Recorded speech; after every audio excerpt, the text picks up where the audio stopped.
Well, hey, friends, welcome to the Everyday Mulemanship Podcast. I am Ty Evans, and today I got a very special guest, one of my mentors. I have learned so much from this man, Mr. Martin Black, coming to you from Bruneau, Idaho. And I'm just so excited to be able to talk to Martin. And I mean, this guy is full of knowledge, knows so much about horsemanship and mulemanship. So I'm glad to have him on. And before I get started, I want to thank all my sponsors that make this podcast free for you guys, make it possible for us to do this show and bring it to a large audience all over the world. So, first off, big thanks to Roman Home Tents. If you're looking for a dang good tent, if you're like me, like to hunt, fish, camp, pack, got to get you a Roman Home Tent. And look them up online, Roman Home Tents. Find them on Facebook, Instagram, all that good stuff. If you're looking for a good saddle, check out Colt Saddlery. He does a dang good job building saddles, and I love mine. I've been riding the crap out of it, beating it up, and it's held up so good for me. Um, Also, my favorite mule magazines. We got Western Mule Magazine. I've been writing for them for a long time now, years. I think maybe 5, 6 years, maybe more. And also Mules and More Magazine. Don't forget to check them out. Great products, and I love those magazines. We got Diamond W Enterprises. If you're looking for a good jack this coming spring to get those mares covered, check out Diamond W Enterprises. And last but definitely not least, we got Boyd Ranch Mule Days. And I can't wait to get down there to Boyd Ranch. They are awesome. It's a great mule days. My family loves it. It's a highlight for us. And they have been a long time supporter of this podcast and come to our clinics and all of our events. So huge thanks to them. And with that, let's get to Martin Black. Well, thanks for doing this for me, sir. You bet. I appreciate it. Um, I've talked about you about a million times to my students. So I've actually had a pile of requests. They say, "Hey, you talk about that old man all the time. Why don't you get him on this show?" I said, "I don't know if Martin knows what a podcast is." I don't know that I've ever actually been on a podcast. You have. You may not know it, but you have because I've listened to him. You was on you were on Crossroads of the West with Andy. Oh yeah, Um, yeah. yeah, yep. You've been on a handful, but you maybe you didn't know. Maybe they just tricked you into it and No, recorded you. I might have been on two or three through the years. I don't know. I do the virtual clinics through Zoom, but yeah. Anyway, this is all above my pay grade. I gotta have somebody else. I can put on the clean shirt and sit down in front of this thing, but I can't do much more than turn it on because if it doesn't come on, I got to get somebody to help me because these. We have to call in Kim from Maine. She could be our tech support, huh?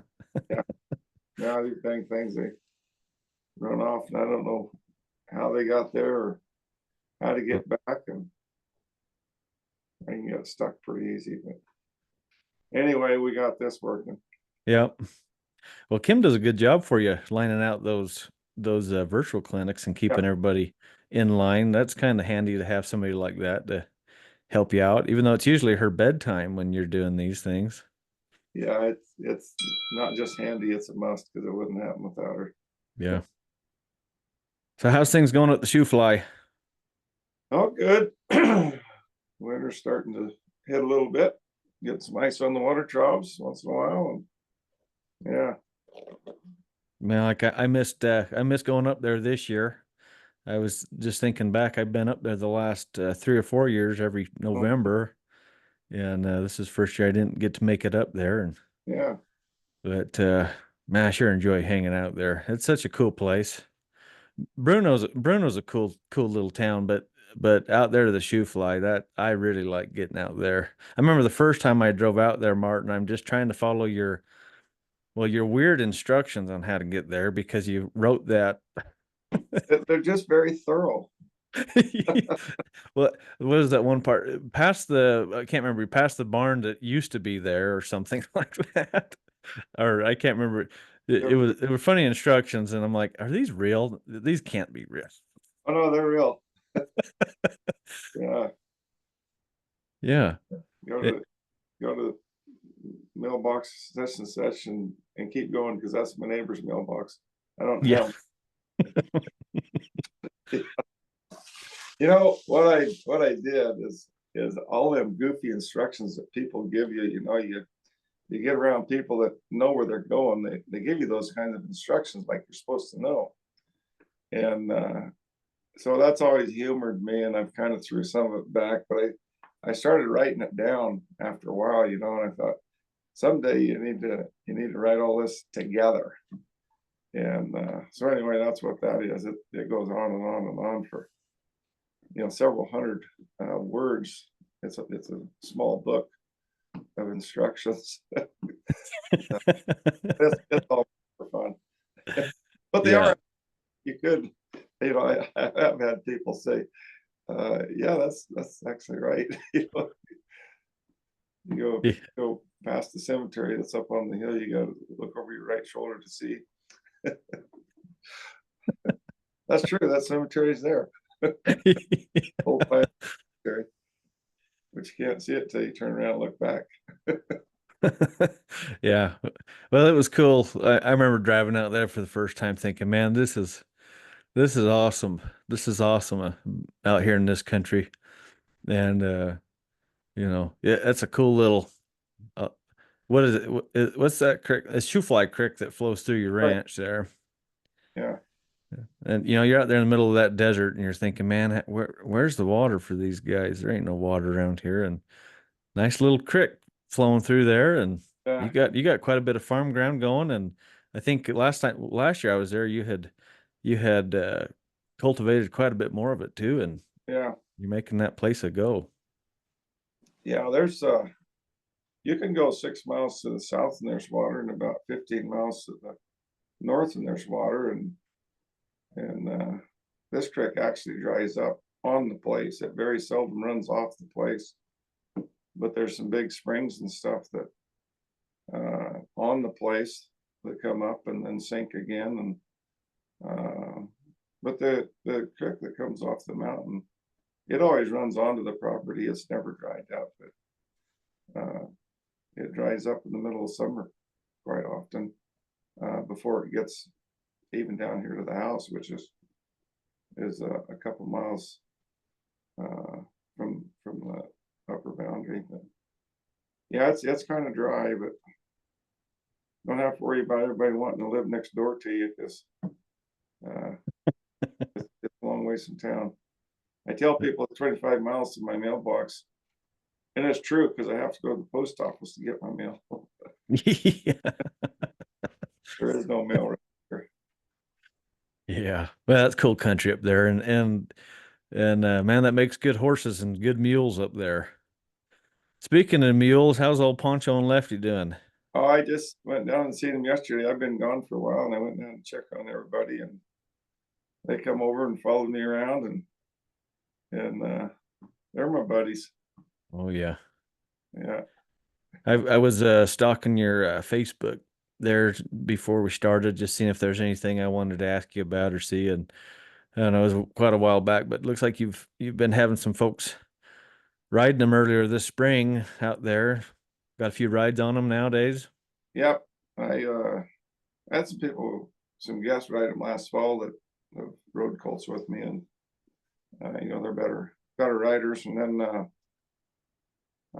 Chris Hill from the East Coast, he come out and got some rides on a bunch of my younger horses, and I threw Macho and Lefty in there for him to get some distance on them. They've never, I packed them and drove them, but they've never been out by themselves any really, because even when we rode them before, they went out with another horse. So that's kind of a deal, for any horse the first time to leave the barn, leave the other horses, and go out by themselves. And Chris has started a lot of horses with me at the clinic at Kim's, and he's a good hand. So anyway, he took him out and went up the canyon and here and there and everywhere, and got them going by them out by themselves so they can be more useful. Yeah. How did he like them? Had he ridden mules before at all?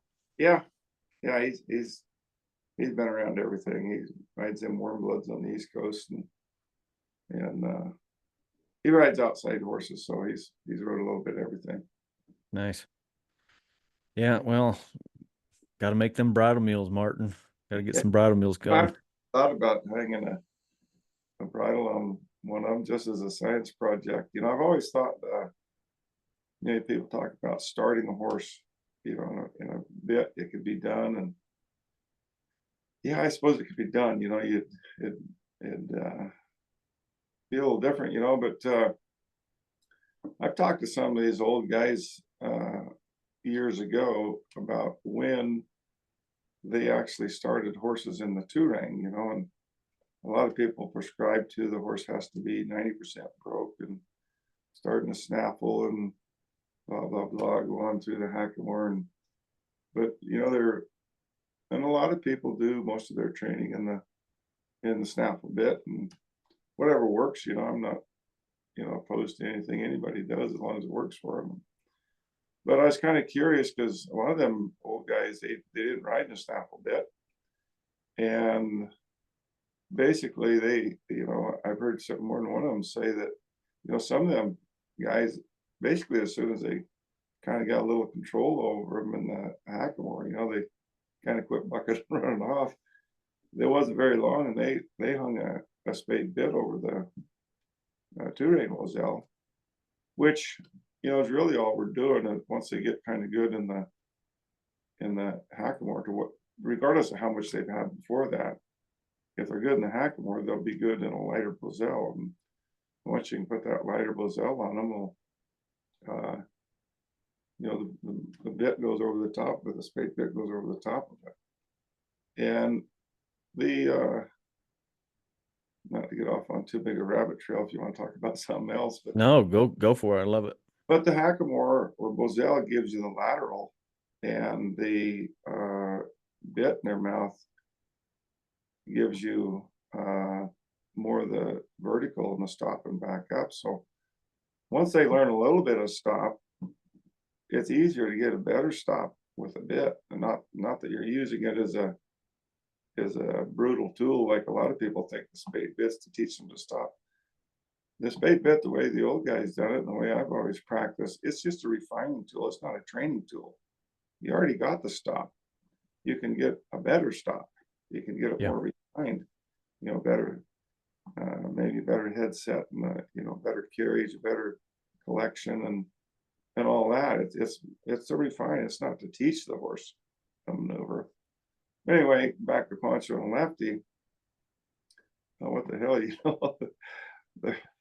they're gonna do the same thing they're gonna do after I quit riding them, and I kind of think I might just hang a two rein on them next spring and kind of see, because I mean, if you kind of do things right, they're gonna pick up on it, and if you do things wrong, that's a good thing about a mule. They teach you what you're doing right, and they teach you what you're doing wrong, huh? Yeah, you've seen that happen to me at your place. Yeah. I might not leave the round trail with them for a while on the two rein, but I like science projects. I like to experiment. And, I listen to a lot of advice from my mentors, but I always want to know why. I always questioned why I didn't just do it because they said so. I wanted to understand the why and the why not. I mean, there's a lot of things that I'm interested to know why that doesn't work. Yeah. Not that I'm gonna keep beating my head trying to make it work, but what I'm saying is, I'd like to understand what makes it not work, so you can relate that to other things. So I think that's what attracted me to your program, Martin, so much was that attitude right there. Because that's how I am. That's how I've always been. Martin, I can't even tell you how many times I got in trouble as a kid for asking why. Yeah. You asked Dad why too many times to get your butt kicked, and I did Right. thoroughly many times. But no, I was serious. Like, well, no, really, Dad, you're Yeah, telling me to fix the fence this way, but I saw the neighbor do it that way, so why? Don't yeah, ask me why. yeah, But it's that attitude that leads to so much learning, and I think that's what has blessed you so much in your education. This process is really, well, why? And I like the why not part of it too, because there's so many things out there that people say, oh, you got to do it like this. Well, and you can't do it like that. Well, so why not? I need to know why. I guess some people just have to get their hand burnt on the stove, yeah. Well, why don't I touch the stove? Well, because it's hot. Okay. There's that 3-year-old that everything you tell them, they say why. Hmm. And that's just because they can't relate it to anything else. But sometimes when that 3-year-old says why, and you say because I said so, and you think about that, why did I say so? Because Grandpa said so. But why? You don't really even know why. You really think about it sometimes. But that's a little different than the 16-year-old or the 20-year-old that Yeah. why do we fix the fence this way and the neighbor does it that way? No, that's good to understand. But a lot of people are content just falling in line and show up at 8 and go home at 5 and never ask why. you know? Yeah. Yeah. Well, you told me the first time I come out there, we were talking about experience, and you said, there's a big difference in 20 years of experience or 1 year of experience 20 times. And there's a lot of people, well, I've been doing it this way because, well, I've Yeah, been doing it this way my whole life. yeah, Well, why you been doing it that way your whole life? It looks like it hasn't worked out for you yet, but it's a good. I think it's good to question things, and not like you said, not in a sassy, maybe teenager sense, but in a legitimate, curious way, what I've learned about the mules too, and especially the mules, is you don't really get away with saying, well, cross that water because I said so. They're like, well, you better sell it to me, boy. Why should I go get that cow? Why should I go get that? And it goes back to the philosophy that you teach so much. Make it easy to do it. Make it yeah. easy to do it. And with the mules, it seems like you really got to make that obvious to them, or they're Oh just yeah, not going to see it. yeah. No, that's a thing that's I enjoy about the mules is they make you refine what you're doing. And they make you realize right or wrong, what it is. Uh, I enjoy riding horses, but the mules are dang sure interesting. Something you taught me out there that I'd like you to talk about, and because I know you and Frank, you guys are big on, and Donette Hicks, you guys are big on balance, and you guys have all taught me so much about balance. And after you got me to thinking on it so much, I really started paying attention to what I do, and how if you, especially with the meals, if you put them out of balance in any way, uh, that lack of balance can turn into brace so quick. Yeah, You just get them a little out of shape, and now they're hanging on you, and you're like, what happened there? Um, I remember working with you on my turnarounds out there, and we got to talking about balance, and you explained counterbalance, and we got into, well, how much bend is too much bend, and I mean all these things. But talk about that a little bit, how important balance is, because that sure helped me a lot, Martin. well, I don't think a lot of people realize a horse. I mean, you just take the fight or flight. Okay, so their first instinct is flight. They get scared, they get bothered, they get concerned. Uh, they take flight.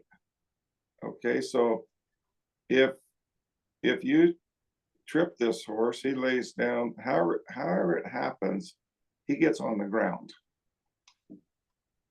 That's probably one of the worst fears that he could have is the idea of not being able to take flight and be on the ground for the predator. the bear of the lion, whatever he's thinking. And I know it's not really a conscious thought as much as it is an instinct for him.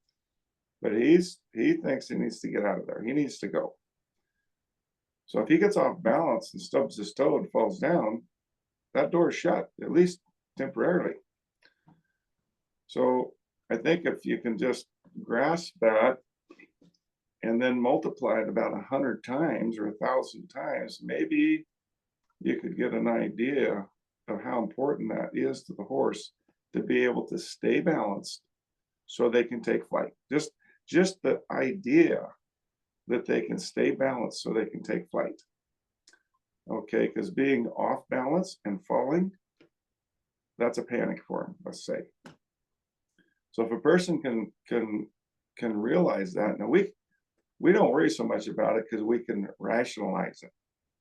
Now if you're in a big building and somebody screams fire and everybody panics and goes for the door and you're tripping and falling and people are running over you, maybe you could kind of get that idea a little bit. But anyway, I think to a horse, it is right there just under the surface all the time. So yeah, like you say, if they get off balance, they're going to try to regain their balance. Now their head and neck is mainly what they balance.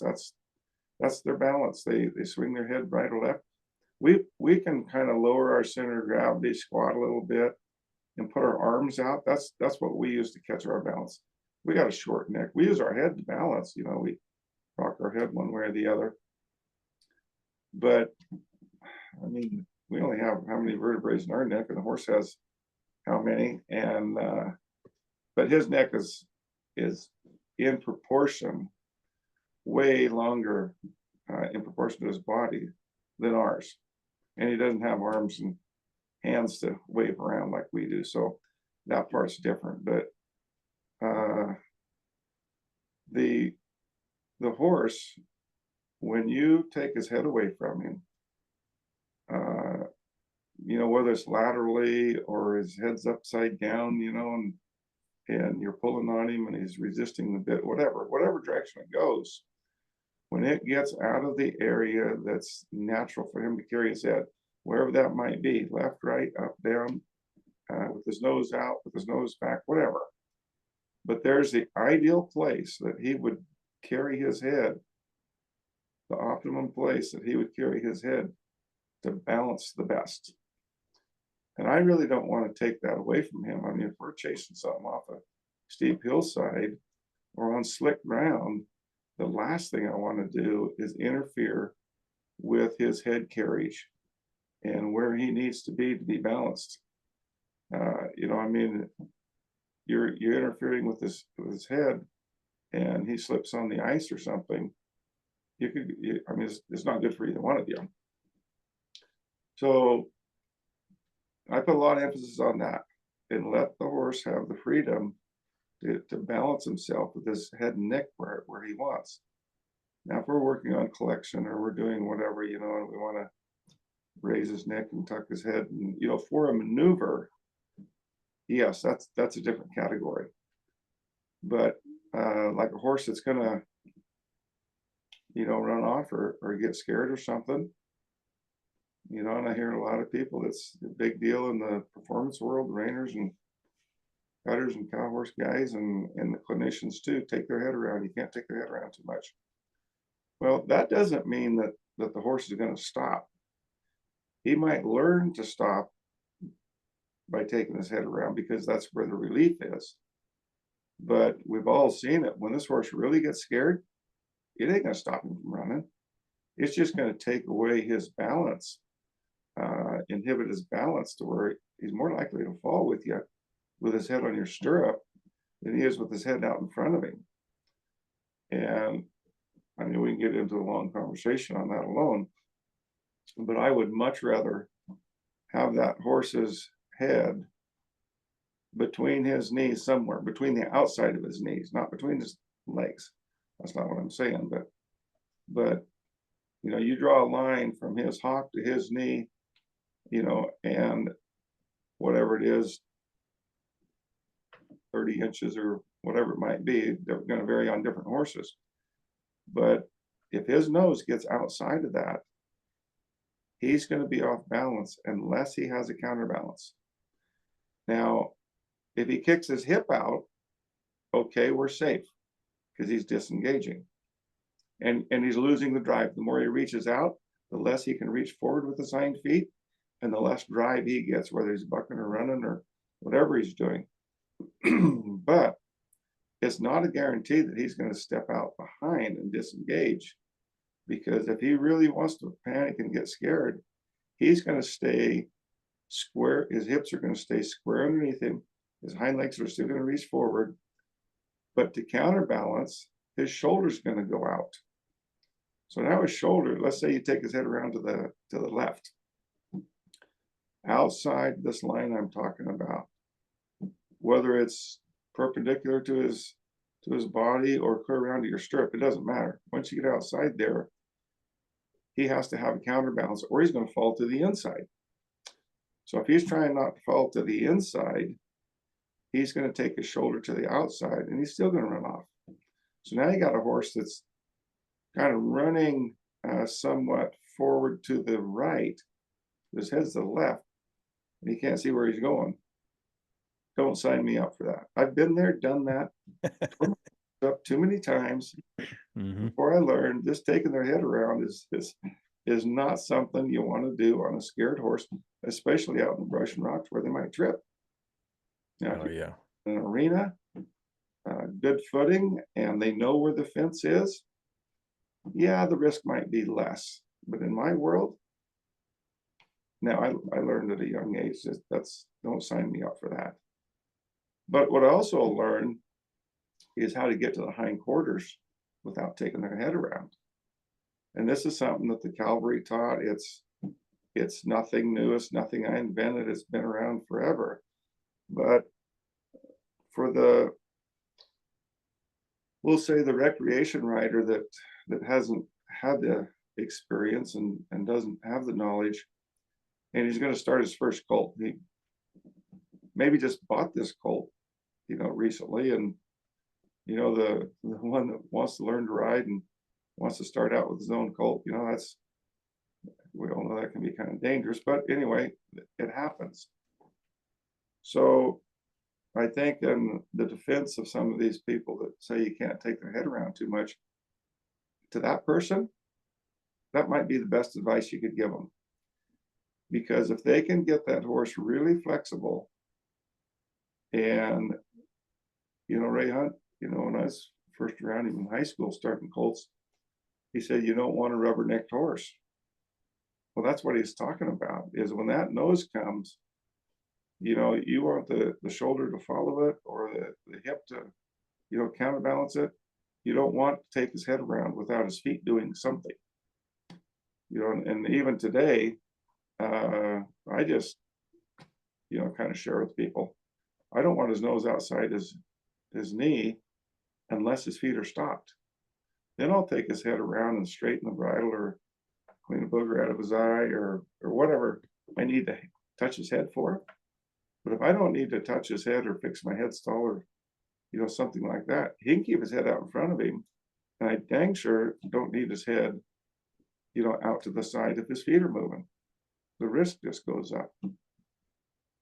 But what people miss, and this is going to get a little deep, but is if you can get the axis, they say come to the left, which is between the C1 and the C2, and you can get them to open up the poll. In other words, their nose goes forward, it doesn't come back, which is between the skull and the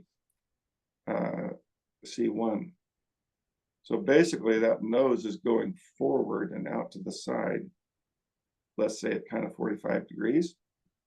If you can get that nose to kind of go 45 degrees forward in whichever direction, left or right, they can't help but disengage that hind end to whatever degree because it's on the same ligament.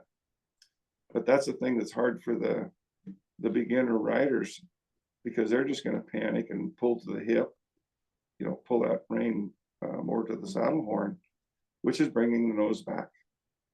Yeah, Which, that's what you helped me with a lot too, is that rein position, and that's changed the game for me is that rein position. Talk about picking up on that rein, how important yeah, that is. well, again, to the person that's just bought this horse, a few months ago and wants to learn to ride and wants to start their own colt,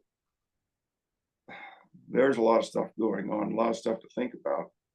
And you're not going to do this on the first horse that you ride. And I know people that, has been riding their whole life and never got any further than that. I mean, to lift on the rein like we're talking about and different things.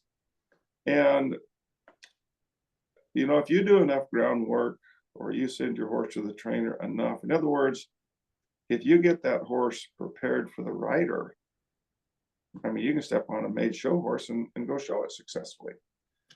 Now, if you don't have the timing and the rhythm and everything you need to maintain that horse, it's only going to be a matter of time and he's going to have to go back to the trainer. I mean, we see that. Well, the same thing happens, and we see this at clinics all the time. This horse, he maybe he was changing leads, maybe he never changed leads, and maybe he gets leads one way and not the other. Well, that's because the person is getting in the horse's way somewhere, or he's not getting out of the way somewhere to allow the horse to do it. I mean, that's kind of how I look at things. And it kind of goes back to balance, helping that horse to be in balance, to go to the left when he picks up a canter or go to the right when he picks up a canter. He's going to be on the correct lead if you got him balanced properly. You can't help it. That's why they change leads. That's why they have leads, is to stay balanced better. They don't counter canter, on purpose. And you get them out here on these hills on slick ground. That's the last thing you want, is for one to be on the wrong lead. When he's going around a hillside or on slick ground or something, they take their leads to keep their feet under them better, to stay balanced better. I mean, that's why they have the footfall that they have. It's not a hold my beer, watch this, guys. Your horse isn't doing it saying I can do something you can do. No, they all do it because it all helps them stay balanced. Mm-hmm. Anyway, yeah, back to your understanding the balance and the motivation. I mean, that to me is a primary motivation for a horse, is to stay balanced. And all you got to do is, I use the word intimidate, and Steve Peters is telling me I shouldn't use words like that. They're offensive, He's good at picking. He's good at picking the nice words. Yeah. We say the wrong things. Well, he's got a little different audience too. But anyway, I use intimidate to make people understand I'm talking about uncomfortable. And I think for a person to be intimidated by another person, or be intimidated by falling off a ledge or something, that's what I'm trying to do, is say, think about what intimidation means to you. Now, there's different levels, I mean, you can be so intimidated you panic, or you can be intimidated where you're just a little uncomfortable.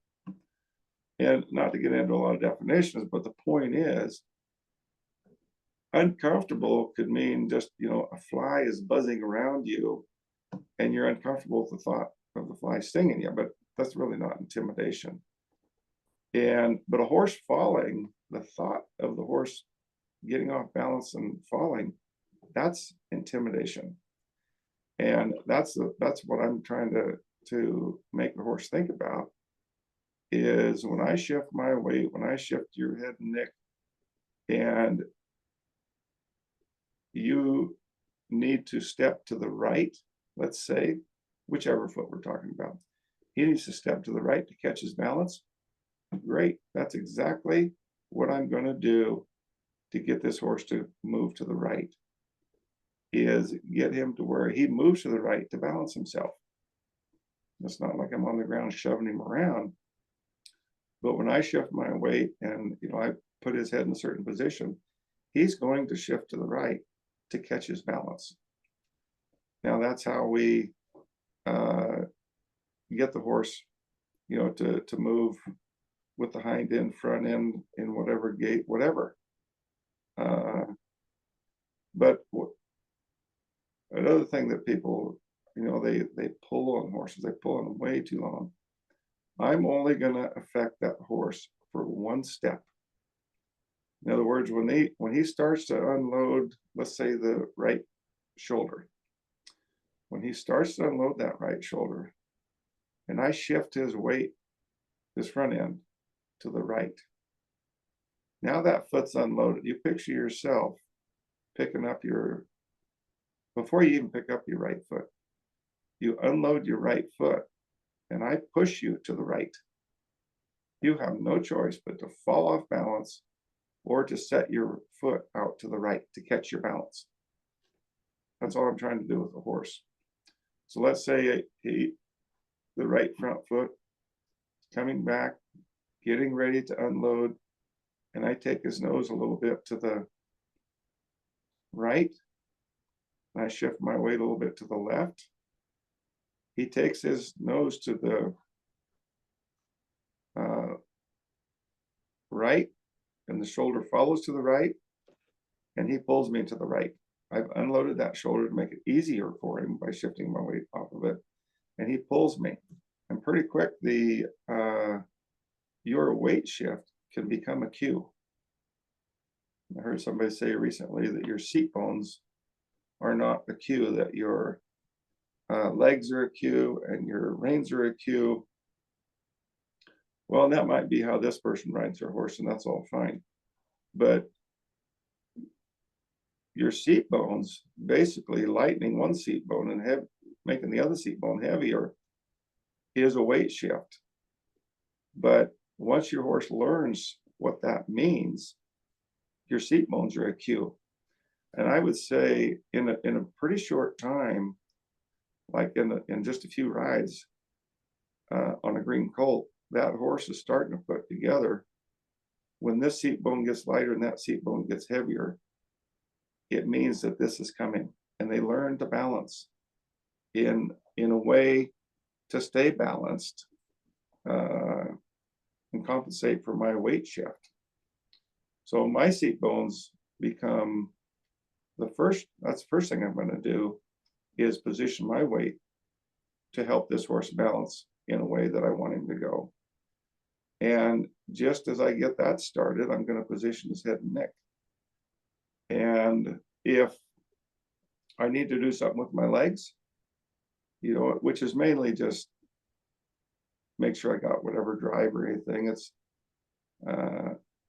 I put more emphasis on my seat bones probably than most people I know, and less emphasis on a leg cue. Yeah, I know I've been around some dressage people where every rib and between every rib was a different message. And again, that's fine if that's what works for them. But I got cinches and back cinches, and my legs are tangled up in the brush part of the time. So I got to have something besides that refined of leg cue. You've spent But a huge part of your career starting colts. I mean, that's like me, that's the bulk of my career is really working with colts. And this concept, I think being able to shift your weight and get these colts early on to thinking on this, I think this is what makes a difference. There's so many people that think a colt starting should be a big bronc riding fest. And, granted, yeah, sometimes there's maybe scared of the saddle. We could talk about that kind of stuff, yeah, whatever. But when it comes to the riding part of it, I think what gets most people in trouble is doing the opposite of what you're talking about. When you get in that colt's way, they get out of balance. I've seen so many horses and mules get so scared, just like you're talking, it's just a moment. When you mentioned pulling on the rein, I've seen that initiate so many wrecks. They get, usually the person pulls on them, whatever, usually poor timing, but then they keep a pulling, and now the horse and mule scooting across the round pen. Next thing you know, they're clenching their jaw, and now we get a little bronc ride. That yeah. it's a Well, it goes back to the horse mule, whichever we're talking about. It goes back to them being afraid. Here we are acting like a predator, intimidating them, making them comfortable, whatever word you want to use, but threatening them to some level, threatening their comfort to some level, threatening their ability to stay balanced to some level. And we're trying to take their head away. That's what they balance with. And again, take it back. I don't know, how to relate this to people, but let's say that you're in the building, somebody screams fire, and they throw a straight jacket on you right now, and you got to run up out of the bleachers or something to get out of the stadium or something like that, and they throw a straight jacket on you. Well, that just inhibits your ability to balance. But when you're pulling on this horse or mule, that's what you're doing, is you're inhibiting his ability to balance, and it makes him want to escape more. It engages the flight mode even more, and it's just, it's a perpetuating deal then, putting gas on the fire.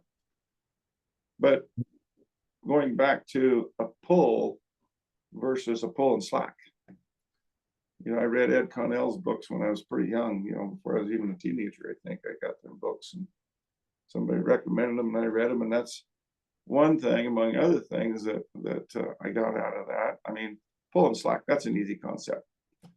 I reread them books, and I still go back through there and pick up things, or at least get reminded of things. And that's getting around Frank and different people. It's good just to get a reminder. It's like, yeah, I used to do that. I got kind of sloppy. Maybe I should tidy that up a little more, and talking, us sharing things and whatnot. It's good to be around people that kind of remind you of things. It might not be something new, but just to remind you of things. But the pull and slack, and I tell people bad timing is better than no timing, because at least the horse will try to get in rhythm with you. But a steady pull, if you pull on that foot when it leaves the ground, and you're pulling on it when it comes down to the ground, he can only change his balance when this foot is leaving the ground. In other words, he can only set that out to the right, like I talked about earlier, as it leaves the ground. But as it's coming down, it's like you jumped off the fence, you jumped off the stage, you jumped out of the back of the truck. You're only going down. Once you start down, it's pretty hard to change that. Now, the horse has 3 other feet on the ground, maybe, or at least 1 or 2 other feet on the ground. Now, they can put their brakes on and do something different with the other ones. But for the most part, that foot's going to continue just falling. Just like a tip a chair over, it gets to a point, it's just going to free fall. So if that horse's leg is just free falling down and you're pulling on it, you're teaching him to wear a pull. And pretty much all he can do is pull back. So here you are putting 10 pounds of pressure on your rein and with your hand. That horse is putting 10 pounds of pressure with his mouth or jaw hackle or whatever we're doing with his head. He's got to resist that to maintain his direction until that foot hits the ground and another one leaves the ground, and he can change it. So a steady pull, we'll say you're going to make a 180-degree turn, or you're going to stop. There's a maneuver there that requires several steps. Let's say, and if you count every foot, that's, just a 180-degree turn is going to be somewhere around 4 steps. If you just count, one of the front feet, but if you count the hind and the front, blah, blah, blah, you're talking a dozen steps maybe. And you can be in time with any one of those feet and probably, slack the other 3, and you're going to get a softer turn and a more, if you tie him up with the inside front or the outside hind or whatever you're doing, it's going to make more sense to the horse, and he's going to be softer because he can get in time with you. But when you go to turn this 180 degree and just like pulling the lever on a tractor, you just pull that lever and hold on to it till you get to 100 degree. that horse, he just got to pull back. He's just got to wait that the other end of that rein, and if he doesn't, his chin's going to come to his shoulder, your foot or whatever, and of course you're not going to let him flex that much, so you stop it with the outside rein. Now you're pulling with both reins, so that's why horses get heavy. That's why horses learn to pull, is because you don't give them any other choice. Yeah, that Ed Cannell's pulling slack, that's a game changer. I mean, people, it seems like in the beginning, just trying to get somebody to learn how to just release when the animal comes through for you, like, well, I'm happy about that. At least you can acknowledge that you asked for something, the horse come through, you said good job, you released. But that'll never get one light, No, because it's the problem is it's too late. So, when I ask, and this takes a lot of experience, I mean, this takes a lot of time, and it's hard, you can't pick on the new students too hard because they just don't have the feel. But when I feel that mule or that horse, even just almost they're getting ready to come through, I'll push that rein. See, a lot of people, they'll hold and but they'll wait for the horse to come and then they let go. I want to back push the rein to them. back up a minute. What are you feeling when you say you feel that horse getting ready to come through? Yeah, that comes back to that weight shift we're It's a weight talking about. shift. Yep. So that's what I'm talking about. As soon as whatever it is you're feeling for, that shoulder to start to lift, or that leg even start, coming back, before that right front foot gets all the way back and he starts to unload that heel, he starts loading the toe a little bit heavier. You start, you get his head shifted over there and release his head. The shoulder's going to fall. It's the timing part of it. Yeah. And different horses are going to respond at different times. In other words, you can't just watch this video and say, okay, you release at this precise time. Well, you gotta feel the response of the horse, how the horse responded. Now, a mule or something that's maybe a little slower footed, you might have to start earlier and stay a little bit longer. But something that's really sensitive, that his feet don't stay on the ground very long, it's a maybe 10% of that time. But still, you get that weight shift that you just mentioned. You feel him start to come. Yeah, whenever he starts to come, that's what motivates them. They're getting relief. And people use the term release. Release just means that you acknowledge it. To me, release doesn't mean that the horse acknowledges it. The horse defines relief.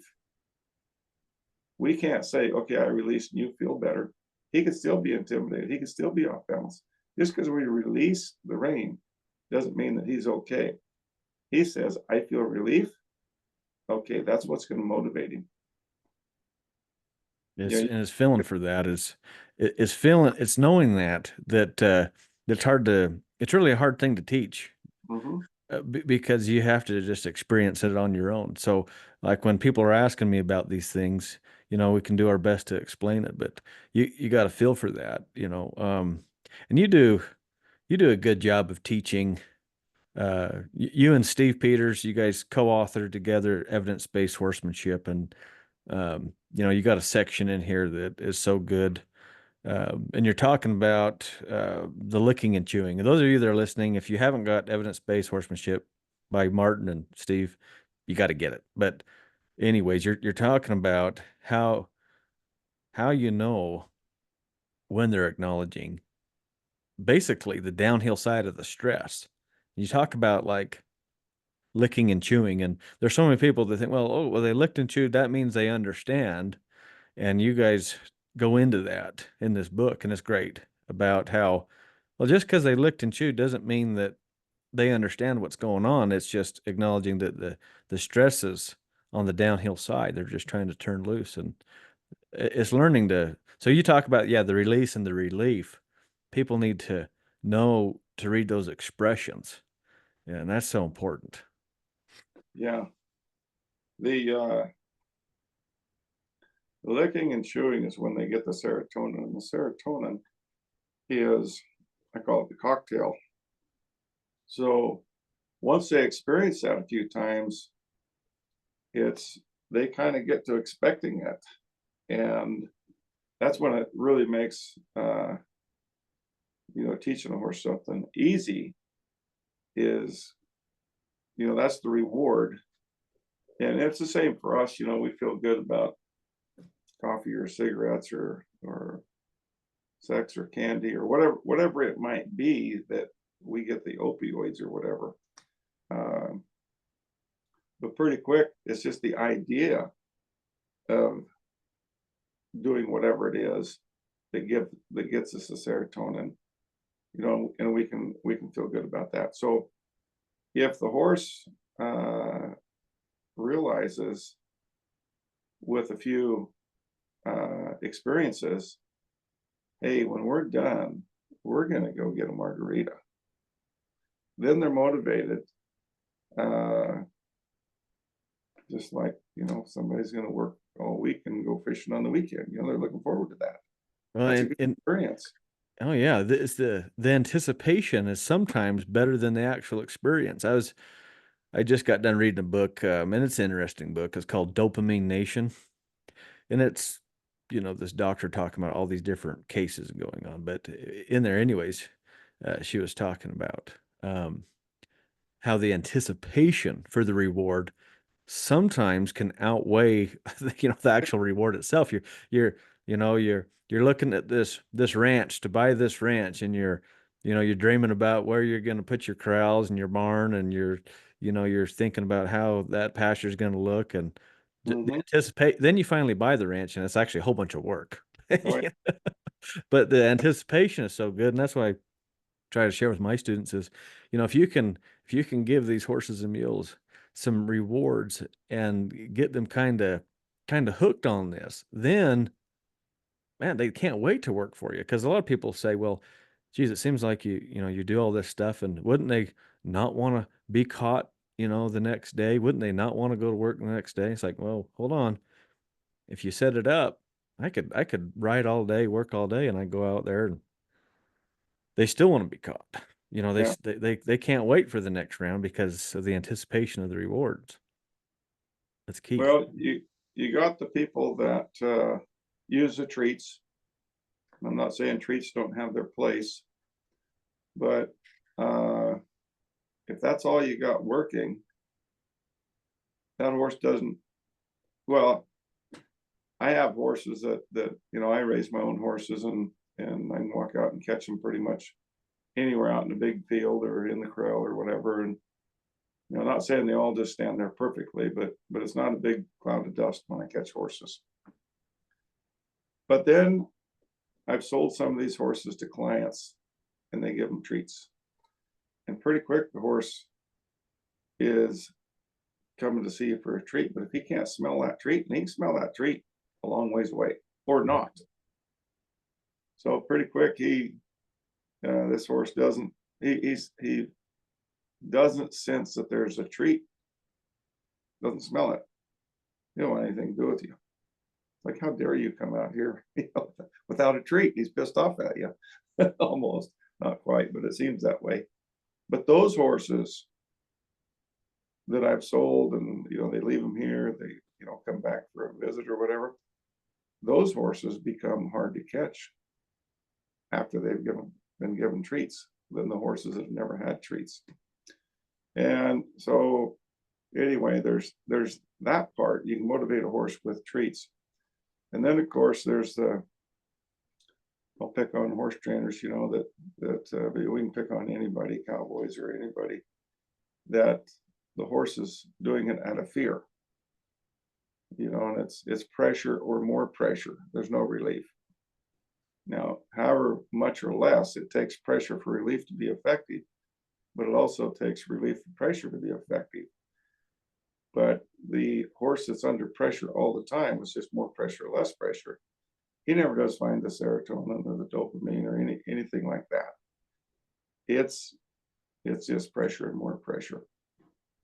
So that horse never learns to experience going to the barn and getting a margarita. But in between there is where I'd like to get my horses operating, to where the cookie for them is the serotonin or the dopamine or the good cocktail.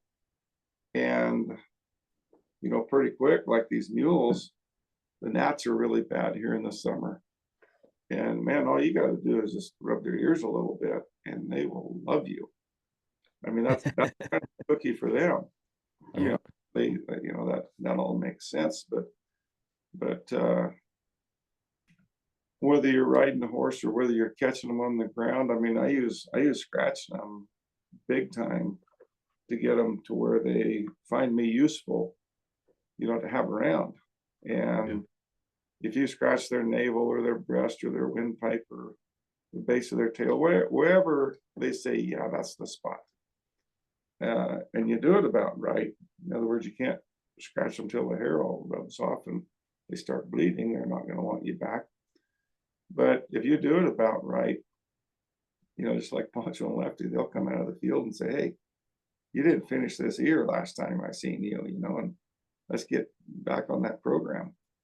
But all the horses can do that. And it's, again, whether you're riding them, and you kind of bring that energy level up, you give them a little sniff of adrenaline to get their feet moving or chase a cow or something, and then they come off of that and they find the good drugs.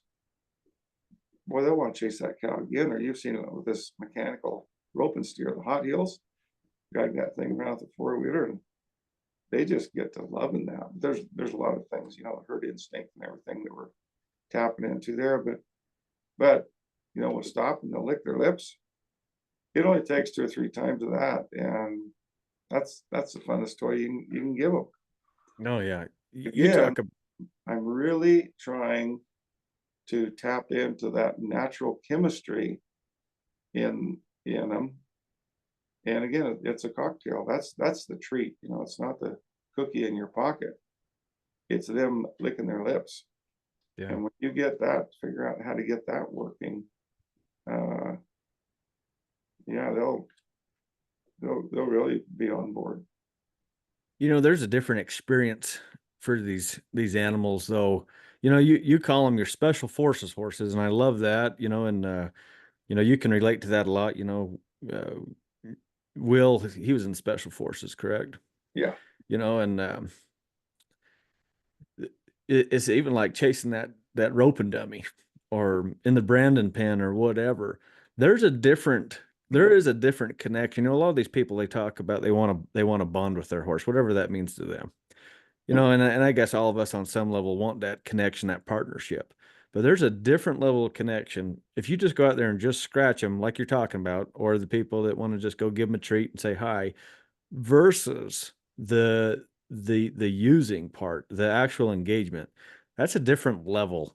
yeah, When we go out there and and work cattle, it definitely seems like working cattle has probably one of the highest thresholds of what I'm trying to get at here, because there's engagement, there's a lot of thought that goes in it.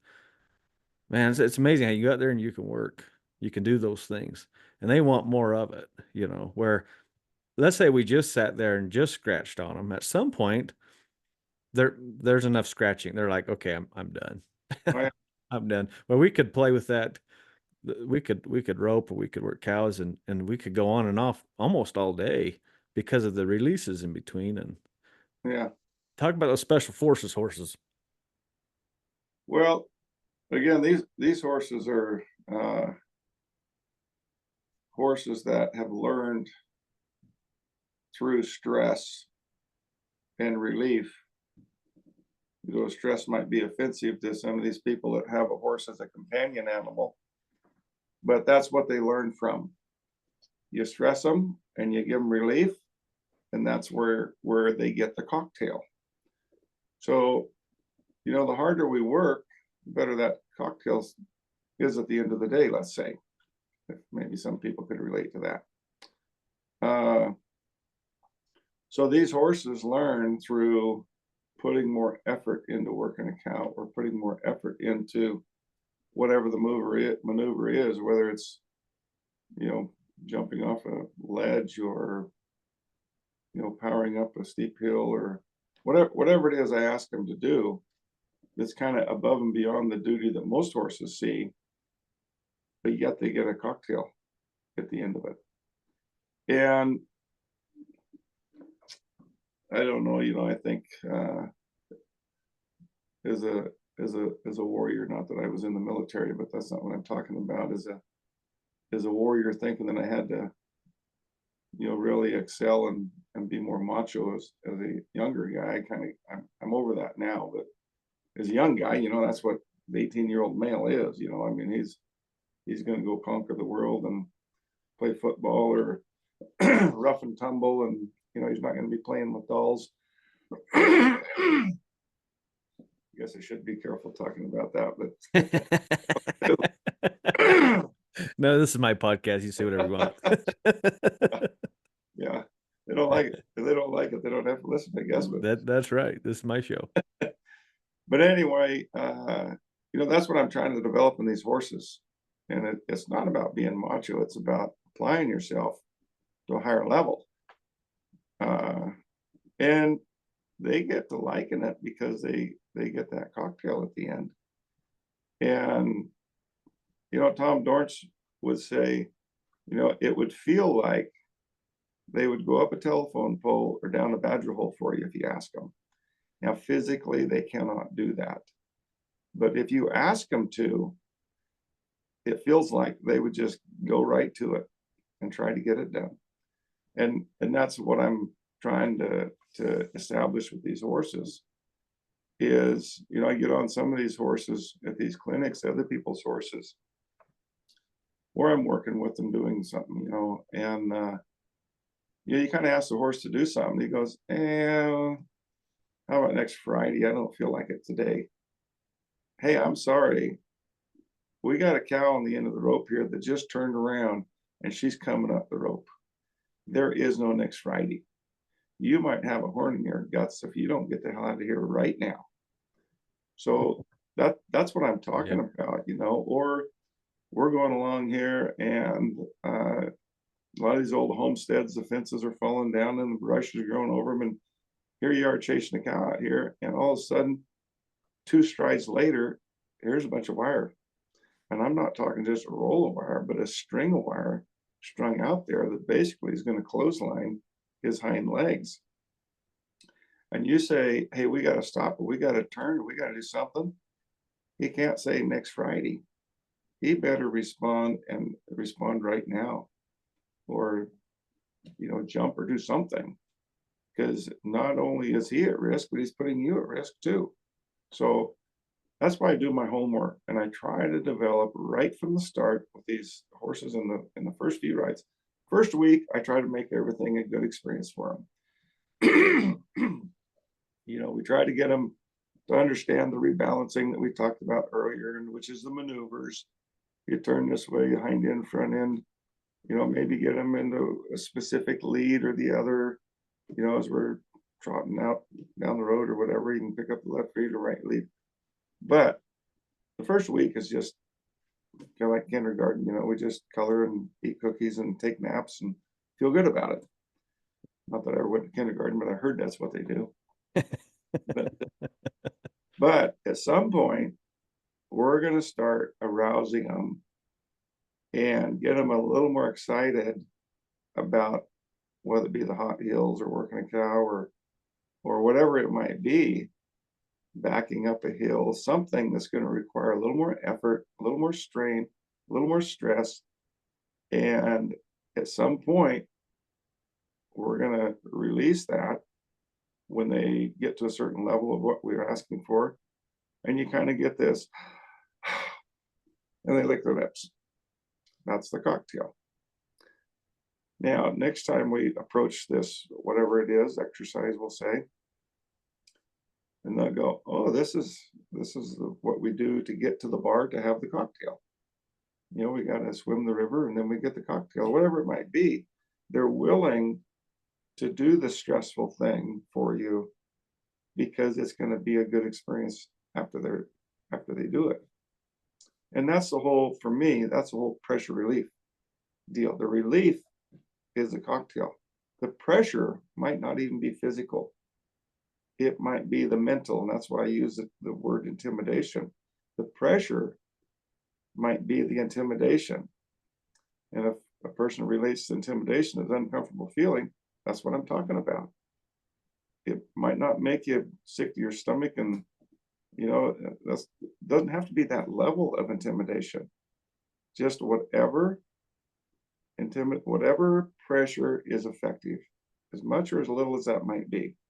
And that's what I'm trying to do, is make it as little to where they just think about it and they start doing it and they start licking their lips. That's what I like to see. And And you'll see horses, go to work in a cow and they start licking their lips as they're still working the cow. Like, they are getting into this. They like this. And you've seen it with the hot heels too. They kind of get aroused and go after that hot heels, and they'll be licking their lips as they're tracking that sometimes. old Poncho and Lefty got into that hot heels when we were out there. That was so fun. You was there when they was doing it loose. Yeah. Yeah. Remember, we call that our mule week. When I show up, it's mule week there. Wow.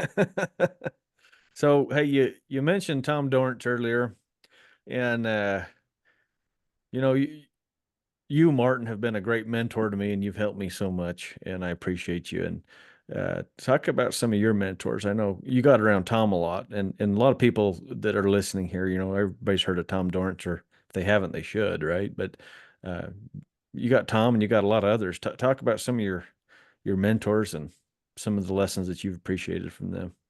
Well, there was this area, northern Nevada, this Great Basin, northern Nevada, southwest Idaho, eastern Oregon, has a rich history, culture from the old vaquero days when they brought their cattle up from California. So now there's a lot of people rode in spade pits when I was growing up that, just well bit under their tail. It wasn't really the bridle horseman that I admire and strive to be like, but they still had the costume basically because that's what grandpa done and that's what they inherited, and they never learned to use it, but that's what everybody had on their horses. But on the other hand, there was horsemen in this area that say at Elko and Winnemucca and some of those shows that would go to the Cow Palace in San Francisco and go to the shows in Salinas and that in California, and they'd win their share. I mean, so it wasn't like they were the best in their hometown.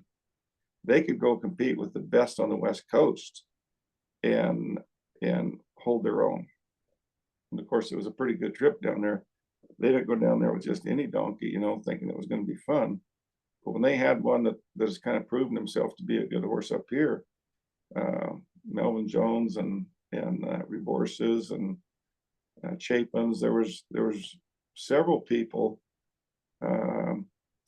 like all three of them Jones boys, and there were several of the Chapin boys and Reborses, and these are guys that was showing horses through the 50s and 60s and more or less, some before that, some after that I mean, they could go to California and compete with those guys. So just to give a level of, they weren't just hometown boys, best hometowns, because they could go anywhere and compete. But that horsemanship, where I'm going, whether it be first hand, second hand, whatever, was pretty rich in this area.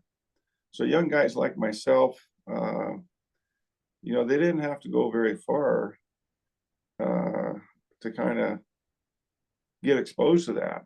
And some of these guys were older, maybe not even riding, but they'd see and they'd say, if you take that curb strap up a hole or two or let it out a hole or two, and you do it, and sure as hell it worked better, or your bridle's a little bit loose, you need to raise it up a little bit, just stuff like that, or hold your reins like this, or just the very basic stuff that made a difference, and put your hand up his neck a little bit for the lift on those reins, and don't just pull them to your left hip.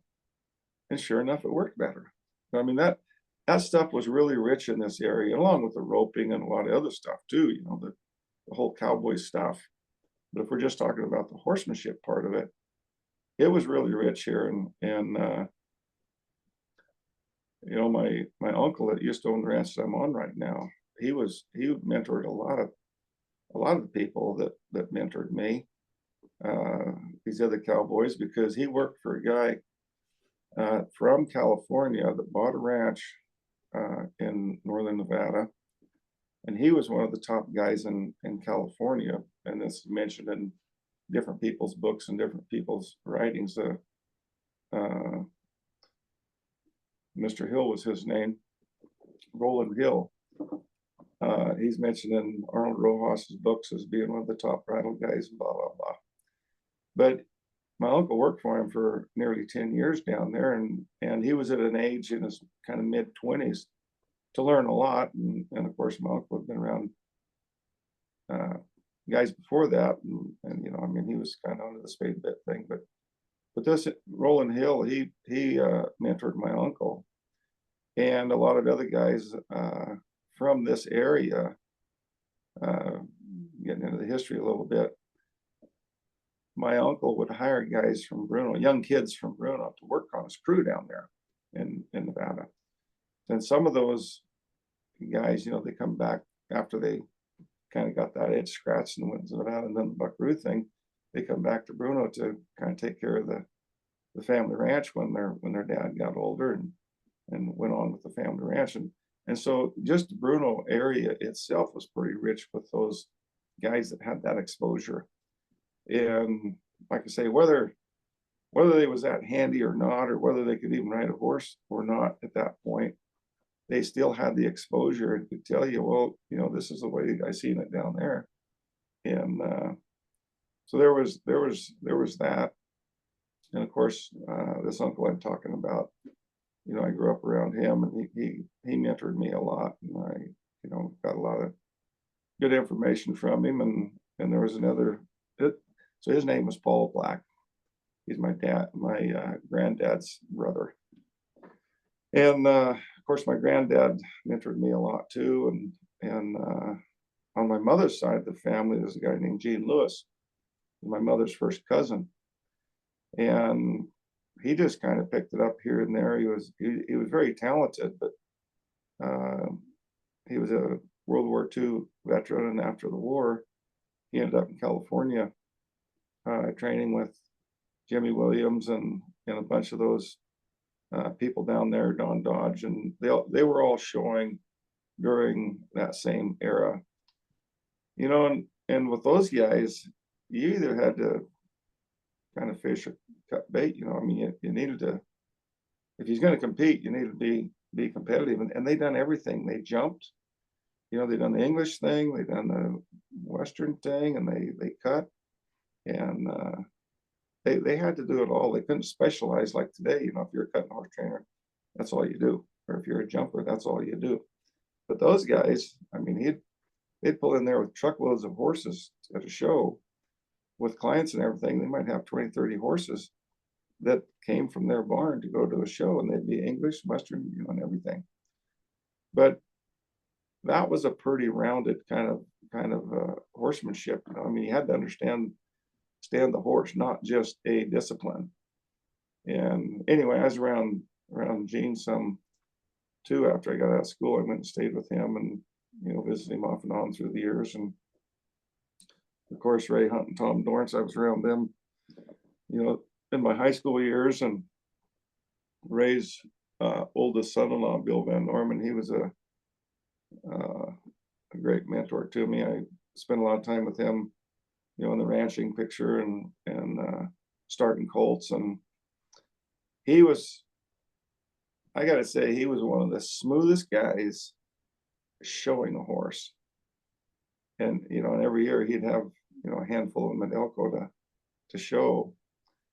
But his horses never looked troubled. They never looked, bothered, you know, and I rode with him at home. That's just the way he was. I mean, he was very, very smooth, you know, like Tom Dorrance, you know, working a horse. Uh, it didn't seem like he ever done anything to get the horse upset, but his horses just worked for him. And when he went to the show and, you know, pulled the throttle open, I mean, the dirt would go to flying, and them horses had just, I mean, it seemed like they'd break a leg, you know, working a cow for him. And here his reins are just light, and he's just sitting there light. It's, you know, he's never seen any big action out of him doing it. So that was a huge, you know, I tried to look like that, try to be like that, you know, try to get done what he'd done, you know. And I was around Ray when he was still showing horses, and that was, you know, kind of a inspiration also, you know, to see how somebody could take this and get out of a walk or trot, you know, like I say, and be kicking dirt everywhere and doing some really, really accelerated maneuvers and still keep that horse soft and everything. And you know, when Ray started giving clinics full time, kind of in the late 70s, I would say he was pretty much done showing horses, kind of mid to late 70s, uh, maybe even mid 70s. I don't know that he showed any horses after that, but I was around him uh, when he was showing horses in the early 70s, mid 70s. The same thing. I mean, here these horses are just doing some really dramatic stuff and just kind of like a ho hum about it, like it's another day at the office. And again, that's what really inspired me to, you know, you can go to the practice pen even then, you know, and watch the fur flying and everything, you know, and but that isn't what motivated me. And not that I didn't try that to see, you know, if I could make that work, but it didn't work very good. but like Bill and Ray and Gene and you know those guys that could actually get things done at a high pace with a lot of intensity and a lot of accuracy. And I mean, they would win. They didn't just go to demonstrate, you know, their thing and leave there without, you know, a check or a trophy. But anyway, that was pretty cool. Yeah. Something I've have observed with you is how you can control your emotions, and that's something I really appreciate, and I'm striving to do. I always get in trouble because people say I don't show you any emotion. Hey, you know what though? But I think the horses appreciate it. And I think that's what gets so many people in trouble. And you've Right. talked to me about this, about how uh, you've talked about Tom Dorrance and how he was. I can't remember the word you used. It's just so flat. You just didn't get bothered by nothing, and he didn't get upset about nothing, and um, maybe didn't get too excited about nothing either. I don't know, but you're Yeah. good at that. You're good at that, and that's something I want to be better at too. Well, again, you know, I watched Bill and well, Norman I'm talking about, and Gene Lewis was the same way. I mean, he was just, I mean, I could be having all kinds of wreck going on, and Gene would be over there. Well, just bring him around and let's try that jump again. Okay, but no, Gene and my uncle Paul and Tom and on that upper level. Now Bill, you know, he had that same style, but those three were kind of on a level of their own, and I'd put them up right at the top of my mentors as far as being really smooth, uh, being able to motivate a horse to a very high level with a lot of accuracy. Uh, you know, Tom helped me some with my show horses, and he wasn't really riding that aggressive uh, when I was around him, but he could help me get my horses real aggressive, on a cow, and even on the dry work, he helped me with my spins and whatnot, and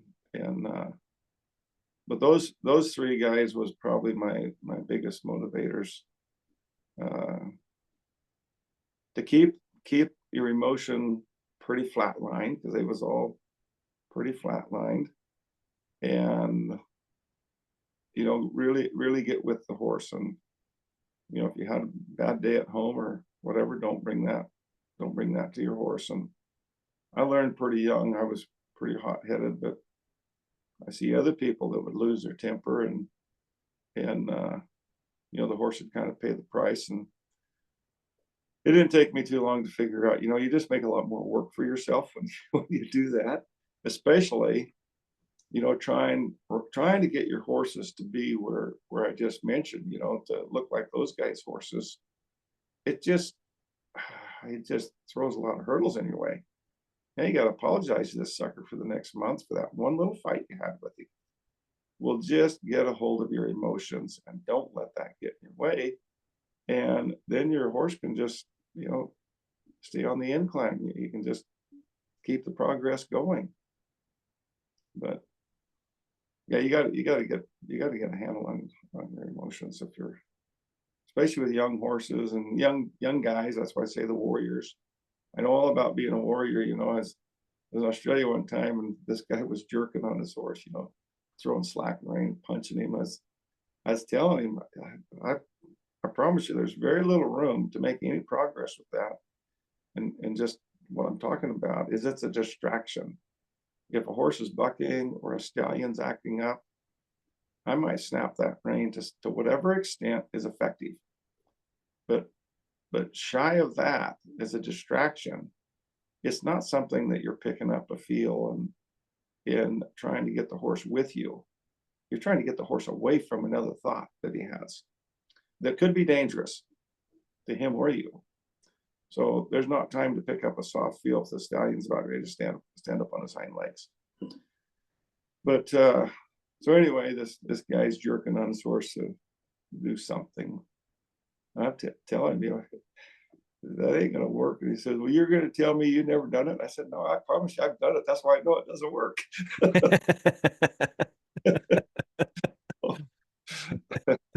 But anyway, I've learned early on that you got to get that out of your system.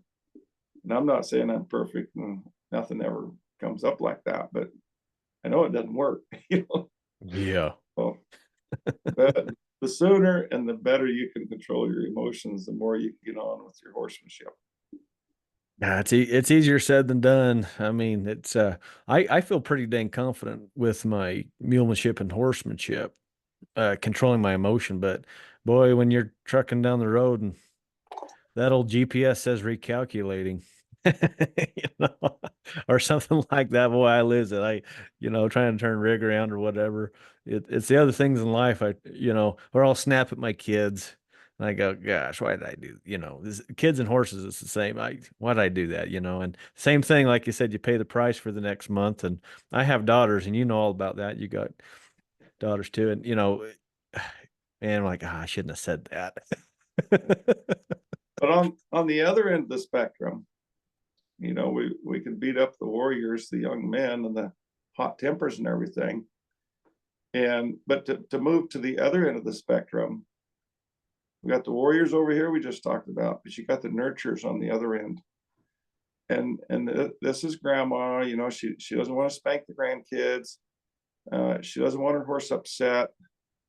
That horse can be just as dangerous and just as unruly, because if you don't have the treat, he doesn't want anything to do with you, and you're gonna kick at you and switch his tail and all that. So they got to take responsibility. These nurturers got to take responsibility for, and I hate to use the word discipline, but that's something that a lot of people think of. But you got to kind of keep the respect of the horse. And horses are not comfortable being nurtured to death. Those are the ones that start switching their tail and peeling their ears, like I say, and they will freaking attack you. They'll bite you, they'll kick you. And you know what? If he rips the hide off your ribs, with a big old bite, what difference does it make if it was some Mustang that is attacking you, or when he rips your hide open, he rips your hide open. But you go to the doctor and he says, well, if you love this horse, I'm not going to charge you as much as if this horse hated you and he was fighting with you. It doesn't matter. You're laid up for the same amount of time. The doctor feels kind of the same. Just don't let it happen. So, you can have too much or too little of either one. Now, as a warrior, the first, couple of decades of my life, I had to learn to regulate being a warrior. And, I learned where to use it to my advantage to keep these horses' feet alive and whatnot.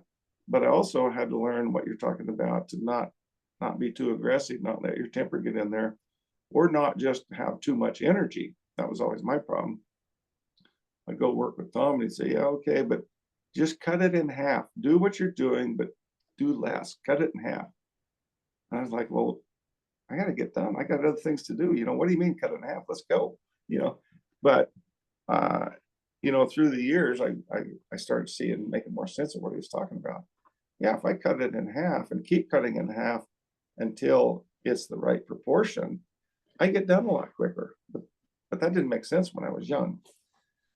But so I needed to learn to be more of a nurturer. And I was in my 40s before I started really experimenting with how little can I do? How long can I wait before I re-engage this horse to work this cow or whatever it might be that we're working on?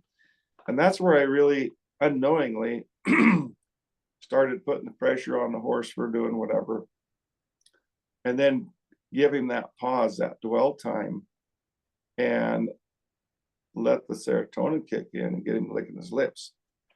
And the more I'd done that, if you want to call that nurturing, at least it's not being as much of a warrior, but however you want to refer to it as. But I started being a lot more considerate, and I'm going to say kind of on the nurturing side, and started seeing how much more productive that was. Now, I didn't have to go very far to get the intimidation back. I knew all about that. But trying to tone that down and dial up on this other part, the nurturing part, was, you might say, kind of in the second 20 years of my adult career, at least. That's what I've really had fun with. And that's where Dr. Peters pulled me out of the lineup. He looked around by his own testimony. When he started getting into horses, he looked around the room to see was doing what, and kind of agreed with what his science showed. And that's what he pulled me out of the lineup for, is because I was experimenting with the chemistry in the horse. I didn't even know it at the time, but that's what I was doing. As a matter of fact, our first meeting, he says, when you done blah blah blah, oh, yeah, why you do that? Because it works. I can't really explain it, but it works. He says, you understand why it works? Not really. And so he starts explaining all these brain terminologies and 18-letter words and all this stuff that didn't make sense, but it kind of made sense.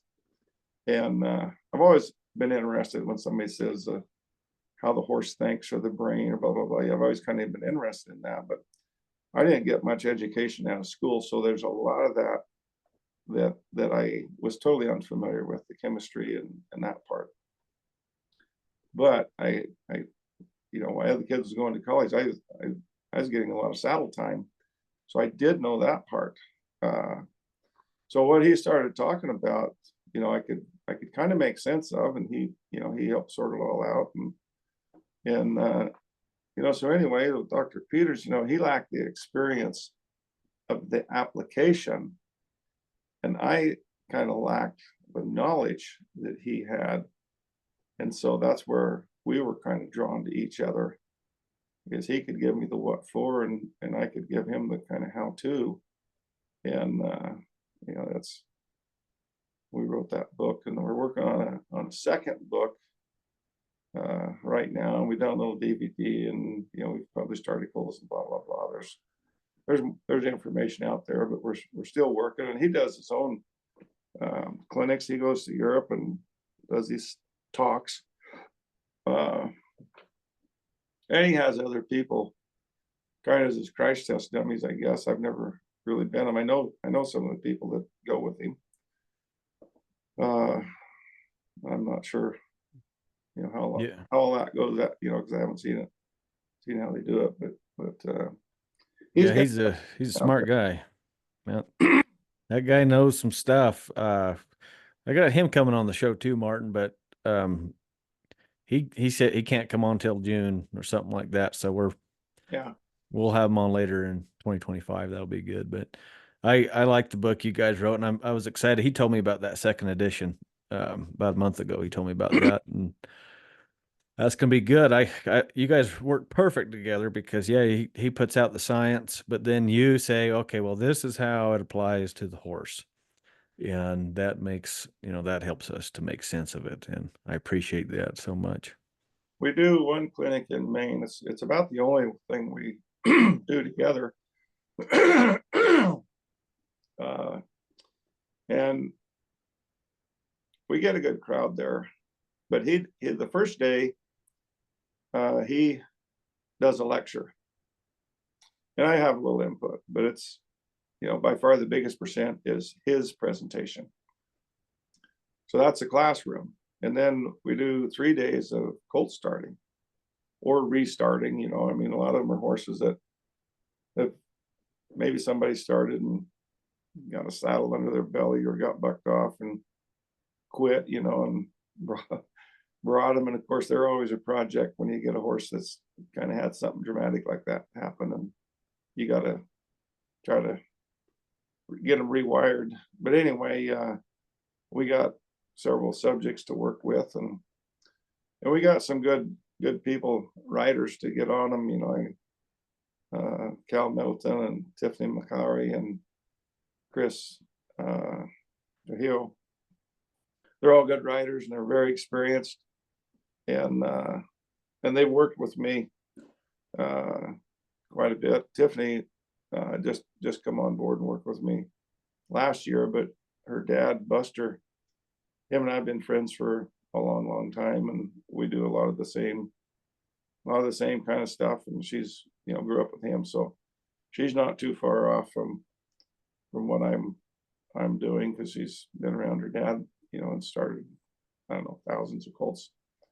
And so anyway, it's a real good crew, and good for me, to get around Steve. And like I say, I'll pipe up a little bit during his classroom presentation, and we get a big change on the colts, or when I'm giving them a little dwell or something, I'll give Steve the mic and let him kind of catch up on the science, so people can really see the application. They get the science and the graphs and charts and photos, from the classroom, and then you get to see the practical application when things are moving around the round crowd.